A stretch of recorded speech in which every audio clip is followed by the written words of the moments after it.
लद्दाख विवाद में कूटनीतिक दबाव का असर दिखने लगा है। 6 जून को लेफ्टिनेंट जनरल स्तर की बैठक से पहले चीनी सेना ने गलवान घाटी में अपने कदम पीछे खींच लिए हैं। भारतीय सेना भी सकारात्मक जवाब दे रही है। उच्च पदस्थ सूत्रों के अनुसार गलवान इलाके में गतिरोध समाप्त करने की दिशा में प्रयासों के बीच चीनी सेना वास्तविक नियंत्रण रेखा से 2 किलोमीटर पीछे हट गई है। वहीं भारतीय सेना ने भी उचित कार्रवाई करते हुए 1 किलोमीटर पीछे आ गई है।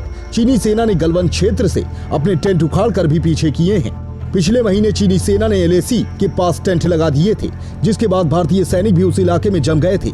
चीनी सेना मई माह के पहले सप्ताह में दौलत बेग ओल्डी, गलवान घाटी और पेंगोंग लेक क्षेत्र में काफी आगे आ गई थी।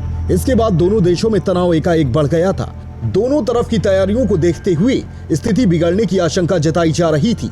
LAC पर कई क्षेत्रों में जमे चीनी सेना के बीच पिछले 4-5 दिनों से कोई बड़ी हलचल भी नहीं देखने को मिली थी। हालांकि इससे पहले पूर्वी लद्दाख क्षेत्र में चीन के लड़ाकू विमानों और हेलीकॉप्टर भी उड़ान भर रहे थे। भारत ने भी अपने लड़ाकू विमानों को उस इलाके में निगरानी में लगा दिया है। चीन ने इसका भी विरोध किया था। इससे पहले दोनों सेनाओं के बीच ब्रिगेडियर स्तर की कई बैठकें बेनतीजा साबित हो चुकी हैं। अब 6 जून को होने वाली लेफ्टिनेंट जनरल स्तर की बैठक से उम्मीदें लगी हैं। अब लद्दाख की सुरक्षा का जिम्मा संभालने वाली उत्तरी कमान की 14 कोर के core commander lieutenant general Harendra Singh चीनी सेना के अपने समकक्ष अधिकारी से बैठक कर विवाद को कम करने की कोशिश करेंगे। सूत्रों के मुताबिक भारत की तरफ से विवाद सुलझाने का विशेष प्रस्ताव रखा जाएगा। माना जा रहा है कि भारत पूर्व की स्थिति की बहाली पर जोर देगा।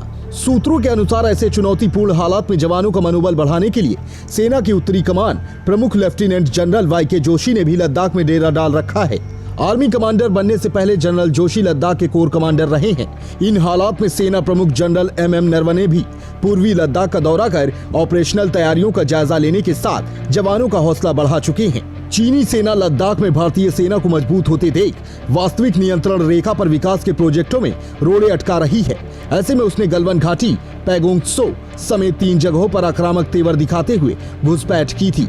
इसके बाद भारतीय सेना ने भी चीन को कड़े तेवर दिखाकर बाज आने का स्पष्ट संकेत दे दिया है। चीन ने बुधवार को कहा कि भारत के साथ मौजूदा गतिरोध के समाधान के लिए किसी तीसरे पक्ष की मध्यस्थता की कोई आवश्यकता नहीं है, क्योंकि दोनों देशों के पास सीमा संबंधी संपूर्ण तंत्र और संपर्क व्यवस्थाएं हैं, जिनसे वे वार्ता के जरिए अपने मतभेदों का समाधान कर सकते हैं। चीनी विदेश मंत्रालय के प्रवक्ता झाओ लिजान ने यहाँ एक मीडिया ब्रीफिंग में कहा कि भारत से लगती सीमा पर चीन की स्थिति सुसंगत और स्पष्ट है तथा दोनों देशों ने अपने नेताओं के बीच बनी महत्वपूर्ण सहमति को ईमानदारी से क्रियान्वित किया है। झाओ प्रधानमंत्री नरेंद्र मोदी और अमेरिकी राष्ट्रपति डोनाल्ड ट्रंप के बीच मंगलवार को हुई बातचीत से संबंधित एक सवाल का जवाब दे रहे थे। उल्लेखनीय है कि मोदी और ट्रंप ने फोन पर हुई बातचीत में भारत चीन के बीच जारी सीमा गतिरोध पर चर्चा की। Special report, fantabulous news.